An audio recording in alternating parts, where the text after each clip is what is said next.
27 से 29 मई तक डोभाल मॉस्को में रहने वाले हैं। रूस के साथ S-400 और Su-57 पर बात होगी कहा जा रहा है। 5th जनरेशन Su-57 जेट की डील हो सकती है। रूस से और S-400 जल्द से जल्द मिल जाए, इसकी भी बात होगी। यानी पीएम मोदी मिशन पीओके को लेकर पूरी तरह से एक्टिव दिख रहे हैं। मिशन पीओके का ऐसा लग रहा है बटन दब चुका है, वरना एनएसए को तुरंत भेजना रूस और कहना कि S-400 जल्दी से जल्दी और दो भाई, इसका क्या मकसद हो सकता है?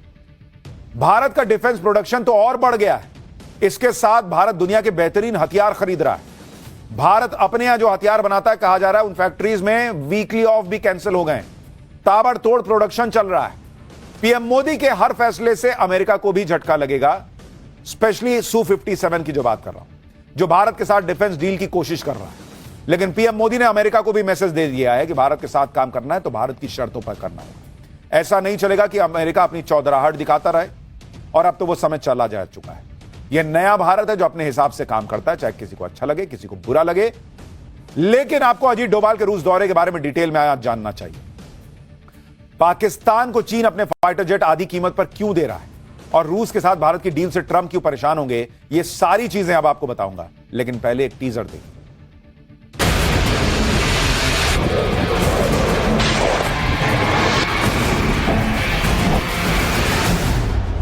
पाकिस्तान को घुटने टेकने के लिए मजबूर कर दिया।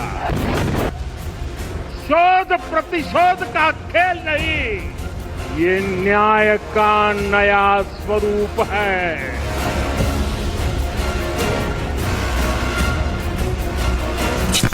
सौगंध मुझे इस मिट्टी की, मैं देश नहीं मिटने दूंगा।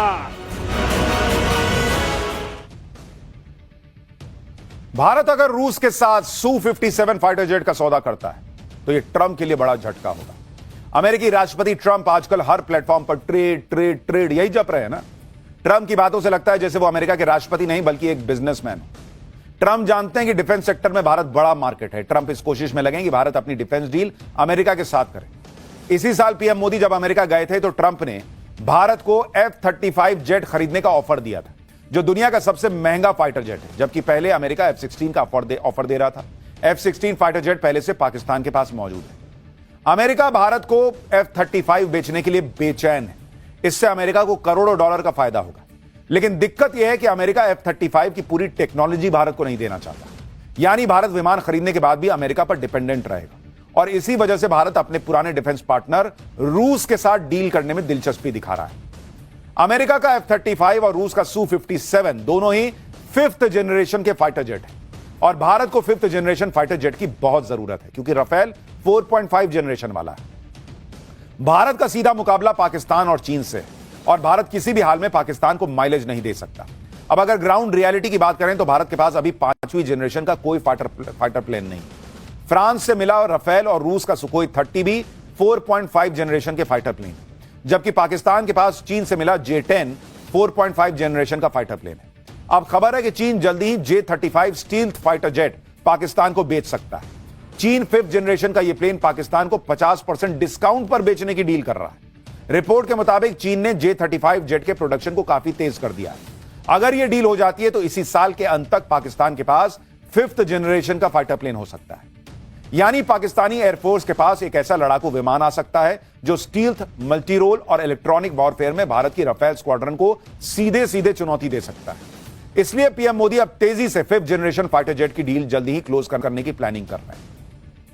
पीएम मोदी जिस Su-57 फाइटर प्लेन की बिग डील रूस से कर सकते हैं, उसकी ताकत भी आपको बताता हूं। अब तक दुनिया में अमेरिका, रूस के अलावा चीन के पास ही 5वीं पीढ़ी के लड़ाकू विमान मौजूद है। इसमें Su-57 दुनिया का सबसे शक्तिशाली लड़ाकू विमान है। Su-57 को दुश्मन के विमान को मार गिराने के लिए डिजाइन किया गया है, यानी फाइटर जेट्स को काउंटर करने के लिए ही बना है। इसमें मल्टी लेयर डिफेंस सिस्टम को इंटीग्रेट किया गया है जो कि किसी भी रडार को चकमा देने में सक्षम है। इसमें ब्रह्मोस नेक्स्ट जनरेशन मिसाइल को इंटीग्रेट किया जा सकता है।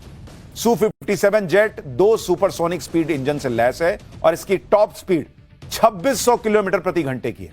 Su-57 की फायरिंग रेंज 3500 किलोमीटर की है। Su-57 फाइटर जेट में दुनिया के सबसे एडवांस एवियोनिक्स मौजूद है। एवियोनिक्स फाइटर प्लेन में इस्तेमाल होने वाला इलेक्ट्रॉनिक सिस्टम होता है जो कि कम्युनिकेशन, नेविगेशन और फ्लाइट कंट्रोल में मदद करता है।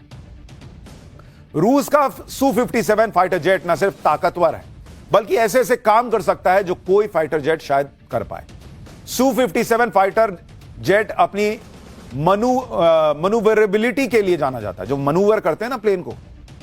Su-57 बहुत कम स्पेस में भी टेक ऑफ कर सकता है, यानी वर्टिकल टेक ऑफ करने में सक्षम है, कि मतलब ऐसे सीधा उड़ गया।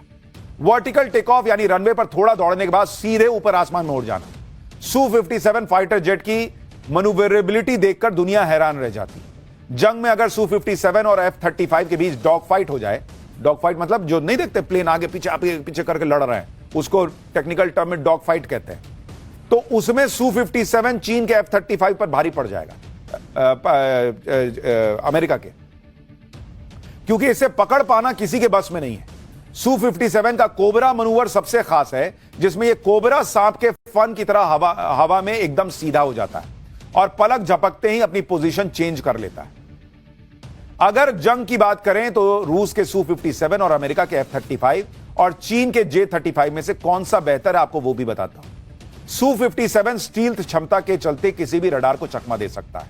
F-35 स्टील क्षमता सबसे ज्यादा है लेकिन ताकत के मामले में कमजोर है। J-35 स्टील्थ क्षमता उसकी क्षमता अभी तक परखी ही नहीं गई है। Su-57 दो इंजन के चलते ज्यादा फुर्तीला है। F-35 एक इंजन के चलते ज्यादा फुर्तीला नहीं है और J-35 में भी दो इंजन लगे। Su-57 मैक्सिमम स्पीड 2600 किलोमीटर प्रति घंटा, F-35 की मैक्सिमम स्पीड 1900 किलोमीटर प्रति घंटा और J-35 की 2200 किलोमीटर प्रति घंटा की। Su-57 एक बार में 5500 किलोमीटर की उड़ान भर सकता है। F-35 मात्र 2200 किलोमीटर तक उड़ान भर सकता है और J-35 भी 2200 किलोमीटर तक उड़ सकता है। Su-57 कॉम्बैट लोड यानी एक बार में 10,000 किलो वेपन ले जा सकता है। F-35 8,000 किलोग्राम का वेपन लेकर जा सकता है और J-35 8,000 kilo. Su-57 hypersonic missile ले जा सकता है, अंदर और बाहर मिसाइल रख सकता है। F-35 सिर्फ अंदर की तरफ मिसाइल रख सकता है। J-35 PL-15 मिसाइल से लैस है लेकिन क्षमता साबित नहीं हुई है। Su-57 एक प्लेन की कीमत 35 से 50 मिलियन डॉलर के बीच है, यानी करीब 300 से 425 करोड़ रुपए। F-35 सस्ता है, 80 से 110 मिलियन डॉलर, यानी करीब नहीं, महंगा है। उसकी कीमत जो है वो करीब करीब बैठती है 680 करोड़ रुपए से लेकर 934 करोड़ रुपए और J-35 70 मिलियन डॉलर यानी करीब 600 करोड़ रुपए का पड़ता है। यानी हवाई जंग में Su-57 चीन और अमेरिका दोनों के फाइटर जेट पर भारी पड़ेगा। अमेरिका पूरी कोशिश कर रहा है कि भारत उसका F-35 खरीद ले। इसी तरह की कोशिश अमेरिका ने एयर डिफेंस सिस्टम खरीद के समय भी की थी। भारत ने रूस का S-400 खरीदा, जिस पर अमेरिका ने बहुत ऐतराज जताया था। अमेरिका ने तो भारत पर सैंक्शन तक लगाने की धमकी दी थी, लेकिन भारत झुकता है बॉस, भारत ना झुकने वाला। और जहां तक F-35 फाइटर जेट की बात है तो यह भारत के लिए फायदे का सौदा नहीं है उतना, क्योंकि भारत के पास F-35 नहीं खरीदने की कई वजह हैं।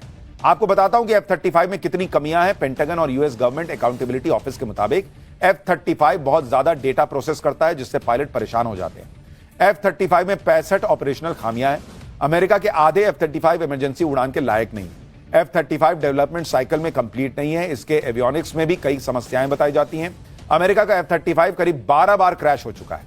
मेंटेनेंस में देरी और साइबर डिफेंस की भी समस्या बताई जाती है। यानी अमेरिका भले कहे कि F-35 फाइटर जेट दुनिया का सबसे पावरफुल फाइटर जेट है, लेकिन इसकी लागत और बार बार क्रैश होने की वजह से यह सवालों के घेरे में है। यह वीडियो देखिए जिसमें F-35 क्रैश होता दिख रहा है। इसी साल जनवरी में F-35 क्रैश हुआ था, जिसके बाद कॉम्बैट सिचुएशन में F-35 की सुरक्षा को लेकर सवाल खड़े होने लगे। यहां तक कि डोनाल्ड ट्रंप के करीबी और दुनिया के सबसे अमीर आदमी एलन मस्क भी F-35 पर सवाल उठा चुके हैं। मस्क ने तो इसे कबाड़ तक कह दिया था। मस्क ने अपनी पोस्ट में कहा था कि ड्रोन के दौर में कुछ बेवकूफ अभी भी F-35 जैसे विमान बना रहे हैं, जो अमेरिकी इतिहास में पैसों की बर्बादी का सबसे बड़ा उदाहरण है। F-35 कबाड़ की तरह है, इससे सिर्फ पायलट मारे जाएंगे। हालांकि ऐसा नहीं है कि F-35 में अच्छाइयां नहीं है, लेकिन उसकी कुछ कमियां भी हैं जो बताई गई। यानी अमेरिका के F-35 में समस्याएं भी हैं और शायद इसी वजह से ट्रंप ये फाइटर जेट भारत को चाहते हैं कि भारत खरीदे, कि जिससे F-35 बिक भी जाए और कुछ पैसे भी कमा लिए जाए। लेकिन पीएम मोदी जो करते हैं उसके पीछे लंबी चौड़ी प्लानिंग और रीजनिंग होती है। ऐसे ही कोई फैसला नहीं होता। आप देखिए कि भारत की ताकत बढ़ाने के लिए दुनिया का बेस्ट फाइटर जेट खरीद रहे हैं, बेस्ट डिफेंस सिस्टम खरीद रहे हैं, तो दूसरी तरफ खुद भारत में स्वदेशी डिफेंस सिस्टम को मजबूत करने पर जोर है। यह है भारत का स्वदेशी एयर डिफेंस सिस्टम कुश, जिसकी मंजूरी पीएम मोदी ने 2022 में दे दी थी। कुश एयर डिफेंस सिस्टम को प्रोजेक्ट कुश का नाम दिया गया है। इसे डीआरडीओ बना रहा है। कुश एयर डिफेंस सिस्टम S-400 जैसा ही होगा। ऑपरेशन सिंदूर के बाद प्रोजेक्ट कुश के ट्रायल की स्पीड बढ़ा दी गई है, यानी बहुत जल्द यह इंडियन एयर डिफेंस सिस्टम का अहम हिस्सा बन जाएगा। कुश एयर डिफेंस सिस्टम की खासियत क्या है वो भी बताता हूं। एक बार में 80 टारगेट को यह निशाना बना सकता है। Missile, fighter jet, drone, lightning, munition सब गिरा सकता है। कुश की अधिकतम रेंज 350 किलोमीटर है। कुश में 3 लेयर का एयर डिफेंस सिस्टम है। इसमें 3 तरह की मिसाइलें होंगी।